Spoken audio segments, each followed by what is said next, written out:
Kodoknya di rumah. Berapa lama? Berapa lama kau tinggalkan sholat? Dulu kau akil balik umur berapa? Umur 10. Kok cepat sekali. Umur 10 tahun akil balik. Ya. Habis itu nyasar, tobat. Umur berapa tobat? Umur 30. Kodok 20. Start 2020, habis 2040. 2029 mati. Alhamdulillah lunas.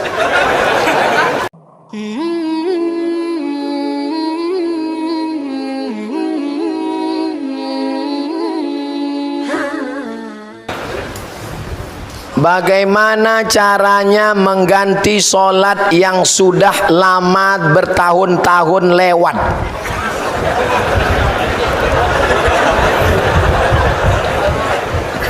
La kafarata laha illa dzalik.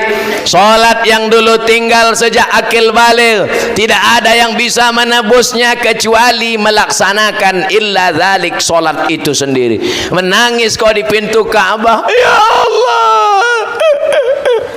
Enggak selesai, brother. Enak aja. Selesai sholat ambil tasbih, nggak selesai.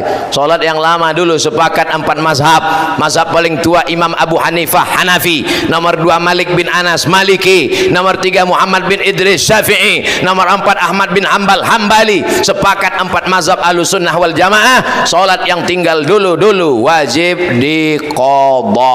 Qadha bukan qobok. Habis sholat isya qadha, usolli fardul isya 4 rakaatin qadhaan. Habis subuh qadha, tapi qadhanya jangan di masjid, nanti ketahuan. Mana ada ba'diyah subuh? Besok dibuat langsung, usolli fardus subuhi rakaataini qadhaan. Langsung teman di sebelah ISIS. Qadhanya di rumah. Berapa lama?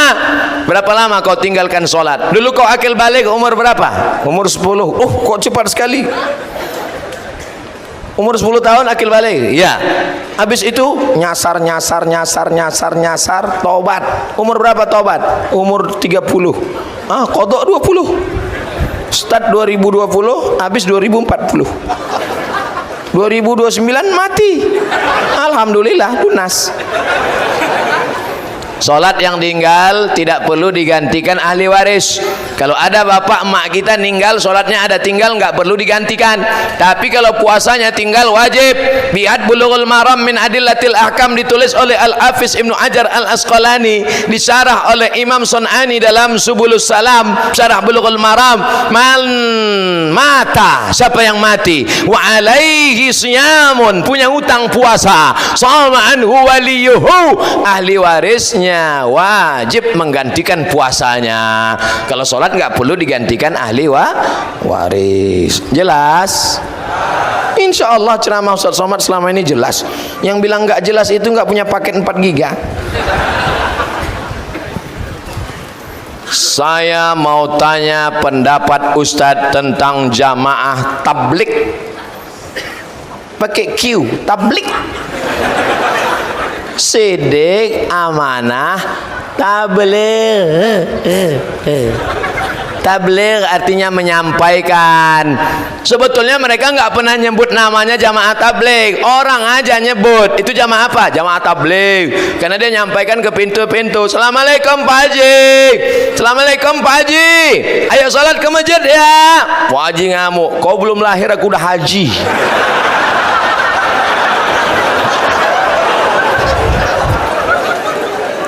Abdul Somad datang kemari, disambut bupati, disediakan speedboat, dijemput di airport, ada tim yang mengawal. Jamaah tabligh datang sendiri, tidak ada yang nyambut, datang tak dijemput, pulang tak diantar. Tapi bukan jelangkung.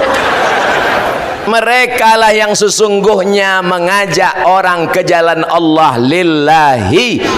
Jangan ejek. Kalau sanggup ikut, kalau nggak sanggup jangan ejek. Kenapa kau ejek jamaah tabligh? Karena jamaah tabligh pakai sorban. Nabi pakai sorban. Nabi pakai sorban. Jamaah tabligh pakai jenggot, Nabi pakai jenggot. Jamaah tabligh pakai jubah, Nabi pakai jubah. Jangan ejek sunnah Rasulullah sallallahu alaihi wasallam. Ini banyak yang ejek. Apa itu? Jamaah kompor. Karena mereka ada pergi bawa kompor. Apa itu? Jamaah KUPJ, kelompok Ustadz panjang janggut. Yang berjenggot dengan yang enggak berjenggot jangan saling mengejek. Aku ngeliat ente jika jenggot ni kayak kambing. Aku kambing, kau anjing gitu. Hancur dunia persilatan.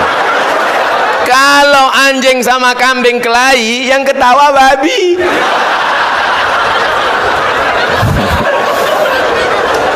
Yang pakai jenggot bagus, ikut sunnah Rasulullah. Yang belum pakai jenggot, besok pagi ambil kemiri, bakar, gosok-gosok. Dulu kecil kita gitu kan, mau nggak alis matamu tebal? Ya cukur. Oh, habis itu ambil kemiri. Oh, saya buat dulu gitu. Mat, kalau kau cukur nanti nampak hantu kata. Cukurlah. Wah, syukur. Mana hantunya? Mana? Kasihnya cermin. Coba tengok tu. Hantu.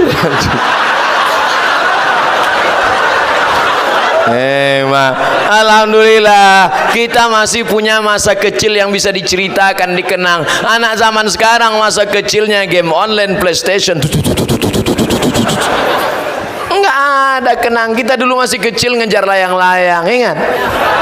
Ambil kaca, digiling pakai batu, masukkan ke kaleng susu, campur sama limka. Oh, jemur. Habis itu laga. Oh, laga berdarah-darah, bukan tangan berdarah, kain berdarah. Baru sunat pagi, sore udah ngejar layang-layang. Tapi indah untuk diceritakan.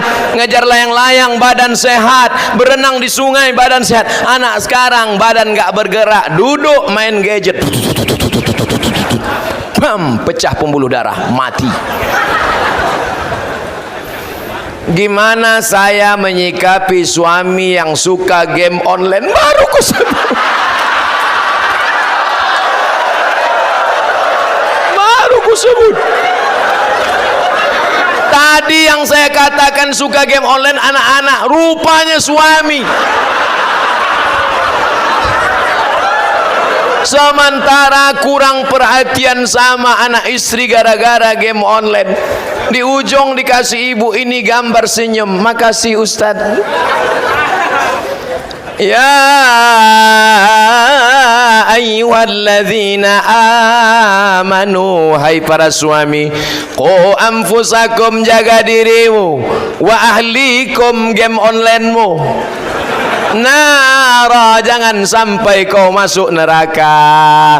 Jadilah laki-laki yang perkasa, mendidik, mengajar, sampai jangan sampai habis waktu karena game on. Hayya 'alas salah,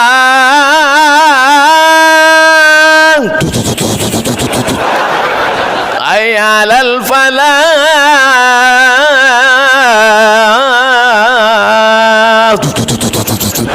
Qad qamatis salatu, qad qamatis salah. Ghairil maghdubi 'alaihim waladdallin.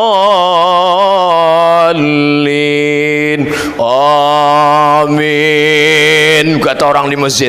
Dia sakratul maut. Kalau kau rajin ke masjid, orang masjid akan datang mendoakan kau, Allahumma ighfir lahu warhamhu. Tapi begitu kau mati, orang nggak kenal. Siap-siaplah kau dapat doa.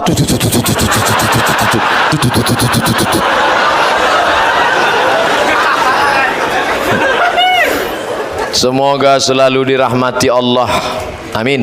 Diberikan kemudahan segala urusan. Amin. Diberikan kesehatan. Amin. Ini mau nanya apa, baca doa. Saking sayangnya jamaah kepada saya, Masya Allah. Pertama saking sayang, kedua saking khawatirnya. Saya sekarang sedang ada masalah dengan ibu saya. Mohon petunjuk agar saya bisa balik rukun sama ibu saya. Pulang dari sini, kau cari makanan kesukaan dia. Dia suka apa? Kalau suka sate, jangan kau beli sop. Pertama, kau beli makanan kesukaannya. Setelah kau beli makanan, untung syukur-syukur masih ada toko pakaian yang buka. Kau cari pakaian yang paling dia suka, kain baru paling wangi, sajadah, belikan sajadah. Belikan Quran yang besar supaya dia bisa baca Quran. Habis itu kau datang ke rumahnya, jangan sekarang dia masih tidur. Ibu-ibu, mak-mak cepat tidur. Besok pagi sebelum dia sarapan, makanannya kenapa dibeli sekarang? Makanannya beli besok pagi. Besok pagi. Makanannya kau beli besok pagi, barang-barangnya sekarang. Besok pagi kau datang, kau bersimpuh, kau cium kakinya, lututnya. Mak, mau kau bunuh, aku bunuh lah mak. Mau kau caci maki aku mak, mau kau bilang aku anak anjing, nggak apa-apa mak. Karena berarti kalau aku anak anjing, kau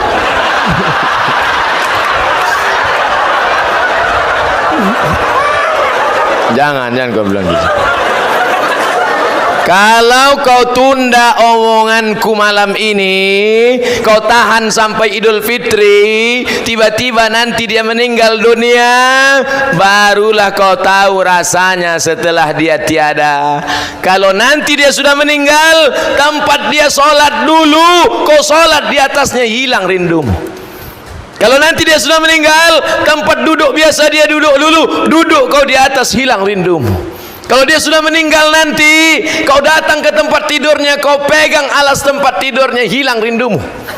Mumpung dia masih hidup sekarang, kau datang malam ini juga, datang, cium tangannya, peluk badannya. Karena kalau dia sudah tak ada, bajunya, jilbabnya, kainnya pun kau cium, akan belum tentu hilang rindu. Oke, janji? Pak Ustadz, bagaimana cara saya menjelaskan kepada orang tua saya yang sering mengobati anak saya dengan cara jampi-jampi?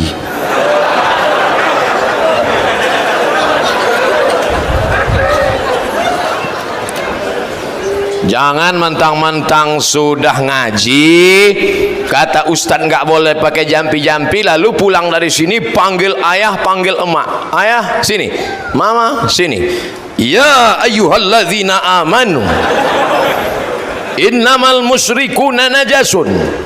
Jangan, la tusyriku billah, la in asyrakta la yahbatanna amaluka. Jangan ceramahi orang tuamu, sampaikan dengan cara yang santun. Ayah, mama, mau nggak dengar ceramah Habib Umar bin Hafiz? Ada terjemah Indonesianya. Kata dia, jangan buat syirik, nanti amal kita hilang.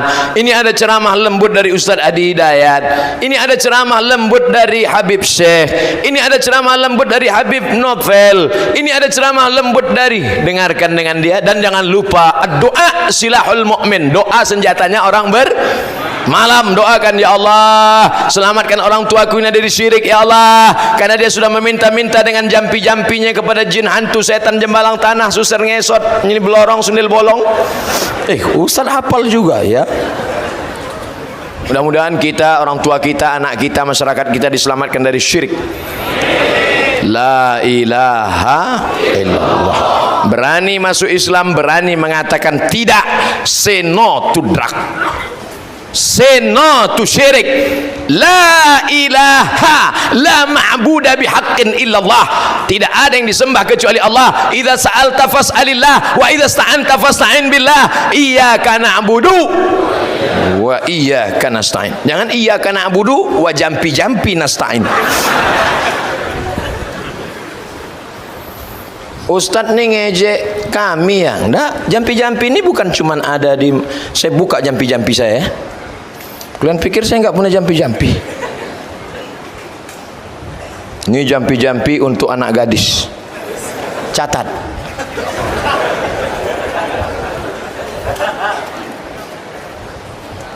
Hilang pula.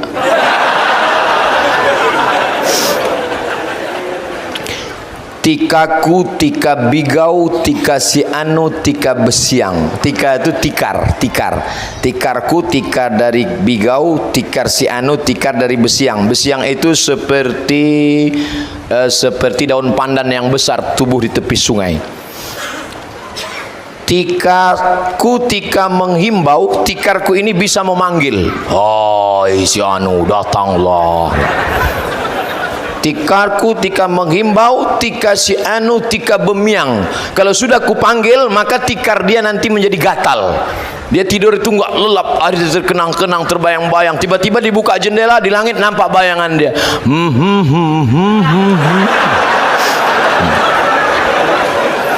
Oh, aku menghimbau roh si fulan supaya bersatu dalam tidurku. Datanglah. Ini waktu kunjungan saya ke salah satu desa tertinggal, saya dikasih mantra. Belum saya amalkan. Di pedalaman-pedalaman, Ustadz Somad, ini ada mantra-mantra corong Ustadz seleksi. Mana dia? Saya catat. Untuk mengkaji bahwa di setiap daerah itu pasti ada mantra.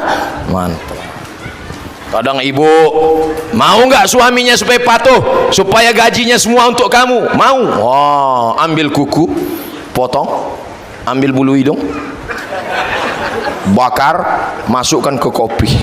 Wah, masukkan ke kopi, kasih sama suami, dibacakan mantra-mantra. Nanti suamimu patuh seperti sapi yang hidungnya dicolok hidungnya. Alhamdulillah, setelah dibuat, ditinggal, suaminya pergi, dia lupa, diminumnya sendiri.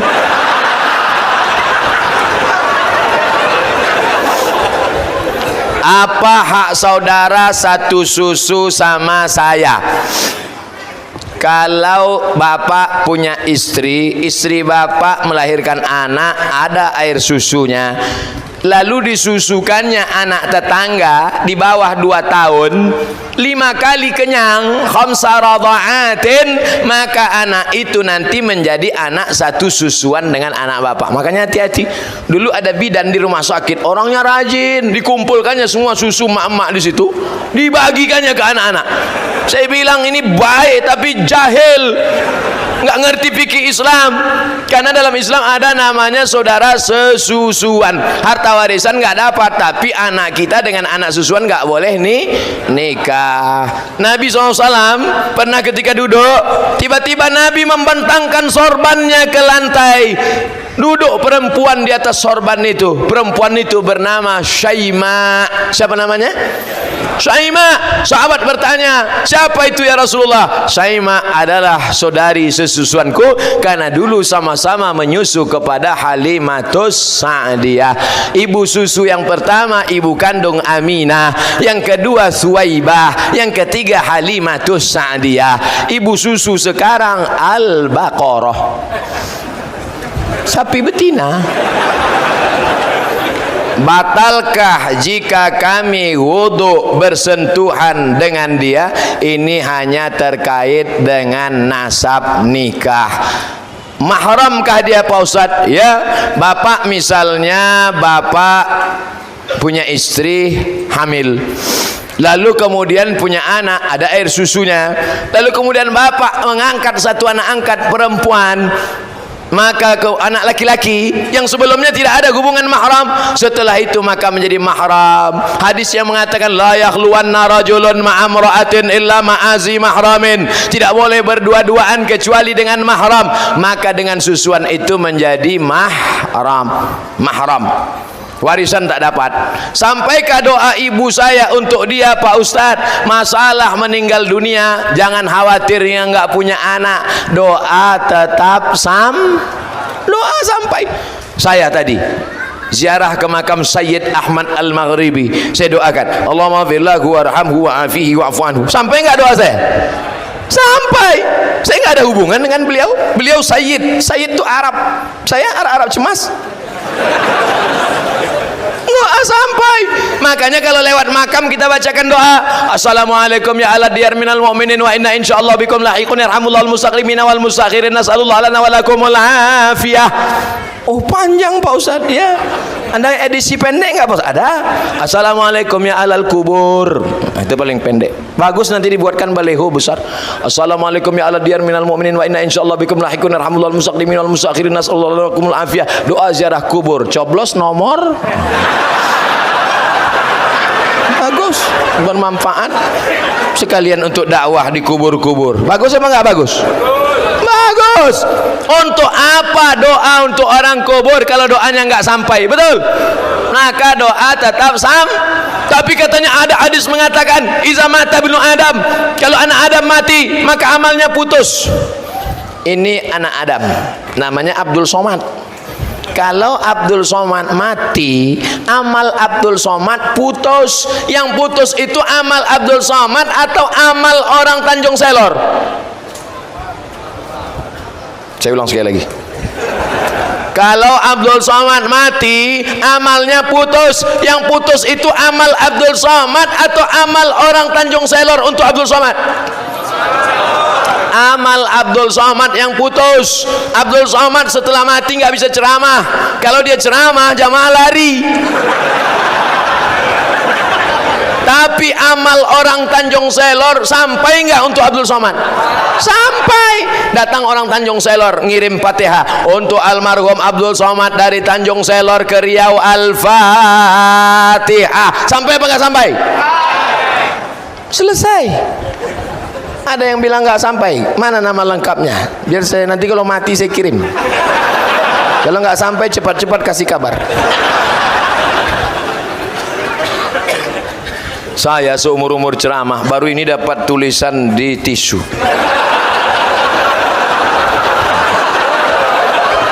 Tolong doakan saudara sesusuan saya Ustadz agar dia menjadi anak soleh dan bisa ketemu orang tuanya. Insya Allah nanti di akhir majelis kita berdoa memohonkan amin dari murid para habaib, alim ulama, tokoh masyarakat. Doa kita menembus pintu-pintu langit malam ini insya Allah. Saya mau tanya, gimana hukum membungakan uang? Hah? Mana bisa uang berbunga? Rentenir, oh rentenir. Tapi tidak mau dibilang riba karena dia merasa kerja mengeluarkan keringat dengan memberi hutang dengan bunga tertentu. Tolong dijawab Pak Ustadz. Umat Islam harus punya keyakinan kalau ikut omongan orang banyak, saking banyaknya orang kita akan menjadi bingung sendiri. Betul? Cerita tentang seorang nenek-nenek, kakek-kakek yang punya seekor sapi. Kakek-kakek, nenek-nenek punya seekor sapi. Dia mau jual ini sapi. Keluar dari rumah dia bawa sapi. Sampai di jalan orang bertanya, bagus ayamnya ya. Dia bilang ini sapi, ini bukan ayam, harganya 5 juta ini, 10 juta ini sapi. Sampai ke pasar ditanya, kamu mau jual ayam ini berapa? Dia mulai ragu, ini ayam apa sapi? Akhirnya dia bawa ke pedagang yang lain, berapa kau mau jual, kau beli ini sapi saya? Semua di pasar itu mengatakan ini ayam, ini ayam. Akhirnya dijualnya itu dengan harga tengok, semua bilang ayam. Sapi apa ayam? Akhirnya saya pun bingung, sapi apa ayam? Sekali riba tetap satu. Dunia ini mengatakan dia tidak riba, tapi kalau riba kata Allah, riba kata Rasulullah, riba kata Quran, riba kata sunnah, maka dia nanti semua orang mengatakan tidak riba. Karena jerih payah keringat tidak riba, karena hasil usaha tidak riba. Riba 5 bahaya riba. Yang pertama, alladzina yakuluna riba, orang yang makan riba, la yaqumuna illa kama yaqumul ladzi yatakhabbathu syaitanu minal mas, bangkit dari kubur seperti kerasukan setan. Nanti ada orang kau lihat di kubur bangkit kerasukan setan. Kau dulu makan riba ya? Dia nunjuk balik, kau lebih banyak lagi. 2, duit riba kau belikan lontong sayur, ayam penyet, ayam patah, ayam mati, ayam sungsang, ayam pop. Lalu ayam itu menjadi setetes darah, jadi daging. Ayyuma la'min nabata min haramin, setiap daging darah tumbuh dari yang haram, fannaru wa aulabih, tempatnya api neraka jahanam. Ya Allah, selamatkan anak cucu kami dari riba. 3, kau bawa duit riba ke Makkah, menangis di pintu Ka'bah, labbaik Allahumma labbaik labbaik la syarika laka labbaik innal hamda wan ni'mata lak wal mulka la syarika lak. Apa kata malaikat? Haji kau haji mabur, karena kau berangkat dengan uang haram. 3, duit riba dibawa sedekah, belikan karpet masjid, dibelikan kipas angin. Innallaha thayyibun, Allah maha suci, la yaqbalu illa thayyiban, Allah hanya menerima yang suci-suci saja. Duit riba kau belikan nasi, kau suapkan bubur ayam ke mulut anakmu, darah dari jantung masuk ke otak. Nasiyatin kazibatin khoti'ah, ubun-ubun anakmu kotor gara-gara makan riba. Kenakalan orang tua, waspadalah. Di tempat kami lama sudah saya kepingin tulis surat untuk ustadz. Oh, ini panjang, nanti kita baca terakhir. Bagaimana hukumnya menjaga tiduran seorang baru meninggal malam 1, malam 2, malam 3 sampai malam ke-7. Salah satu dari keluarga diharuskan menjaga tiduran almarhum semalaman secara bergantian. Nabi tidak ada menyuruh kenduri 7 malam. Sahabat Nabi juga tak ada menyuruh. Nabi tak ada, sahabat tak ada. Yang bawah setelah sahabat namanya tabi'in. Tabi'in namanya Imam Atha. Siapa namanya? Imam Atha. Ain ta alif Atha. Kata Imam Atha, innal mayyita, sesungguhnya mayit, yuftanu, diuji di kuburnya, yustahabbu ayyut'im, maka dianjurkan keluarganya bersedekah makanan selama 7 malam. Yang mau buat silakan, yang enggak mau enggak berdosa, karena tidak disuruh Quran, tidak disuruh Nabi, tapi dibuat oleh tabi'in. Tidak disuruh berjaga malam, disuruh bersedekah 7 malam untuk meringankan dia. Makanya kalau ada yang mau bersedekah, Pak Ustaz, katanya kita yang bawa makanan. Yang paling afdol kalau ada orang meninggal, kita bawa makanan. Buatkan makanan li ali Ja'far li'annahu yusghiluhu. Buatkan makanan keluarga Ja'far, karena Ja'far sudah meninggal, keluarganya sibuk, enggak sempat masak. Yang paling bagus kita buat. Tapi kalau ada anaknya kaya, dia beli nasi kotak, maka anaknya kaya itu kasih kata sambutan. Saudara-saudara sekalian, ini sebenarnya adalah sedekah saya. Apa kalian tak tahu bahwa saya ini kaya? Yang nggak mau makan di sini silakan bawa pulang, bungkus saja. Nah, karena banyak juga yang mengatakan nggak boleh dimakan. Kalau dibungkus, nggak apa-apa. Tapi yang aslinya kita bawa makanan. Itu yang saya tahu, bukan disuruh berjaga malam, tapi bersedekah makanan selama 7 malam. Dari Imam Atha, dari kalangan tabi'in. Bagaimana pendapat Ustaz tentang majelis taklim setiap malam Jumat baca Yasin? Sampai ada yang hafal, tapi tak sedikit dari anggotanya yang tak perintah, tak melaksanakan solat 5 waktu. Mohon pencerahannya Pak Ustaz. Man qara'a Yasin fi lailatin, siapa yang baca Yasin pada suatu malam, asbaha maghfuran lah, besok subuh dosanya sudah diampuni Allah. Hadis ini isnaduhu jayyid, sanadnya jayyid. Kata Imam Al-Hafiz Abul Fida Ismail Ibnu Katsir dalam tafsir Al-Quranil Azim, membaca Yasin setiap malam, tiap malam, malam Senin, malam Selasa, malam Rabu, malam Kamis. Enggak sanggup tiap malam, malam Jumat. Enggak sanggup malam Jumat, mati ya. Yasin wal Qur'anil Hakim innaka laminal mursalin. Bagus. Tujuan membaca Yasin itu apa? Karena dalam Yasin dikatakan innama amru iza arada syai'an ayakula lahu kun. Mati. Kalau sudah mati nanti gimana? Al yauma nakhtimu ala afwahihim wa tukallimuna aydihim wa tashhadu arjuluhum bima kanu yaksibun. Bagus sekali makna Yasin. Saya sudah pernah buat majelis tafsir surat Yasin khatam di masjid, lupa nama masjidnya, dulu sebelum viral. Kemudian orang tua laki-laki membiarkan anak gadisnya, istrinya keluar rumah tidak menutup aurat. Ya ayyuhan nabi, wahai nabi, qul li azwajika, katakan kepada istrimu, wa banatika, anak perempuanmu, wa nisa'il mu'minin, perempuan beriman, yudnina alaihinna min jalabibihin, panjangkanlah kerudung menutup leher sampai ke kaki. Ya Asma, kata Nabi, wahai Asma, innal mar'ata, sesungguhnya perempuan, idza balagatil mahid, kalau sudah sampai usia haid, menstruasi, maaf, la yaslullaha an yura minha, tak boleh kelihatan dari badannya illa hadza, yang boleh kelihatan wajah, wa hadza, dan telapak tangan boleh kelihatan, bagian ini pun boleh. Celana pakai sempit, jangan sempit, longgar. Bajunya jangan sempit. Ini pakai jilbab di atas, di bawah sempit sampai menjerit kaki. Tolong, tolong. Selangkah lagi bapak mau masuk surga, tapi kalau anak bapak pakai celana sempit, ditariknya juga nanti kain bapak masuk ke dalam neraka jahanam. Mudah-mudahan kita dapat menyelamatkan anak-anak perempuan kita.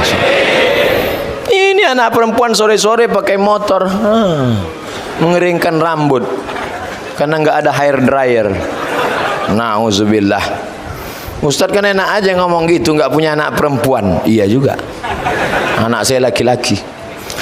Alhamdulillah akhirnya Ustaz kita bertemu juga. Ini panjang ceritanya, tolong dengarkan baik-baik.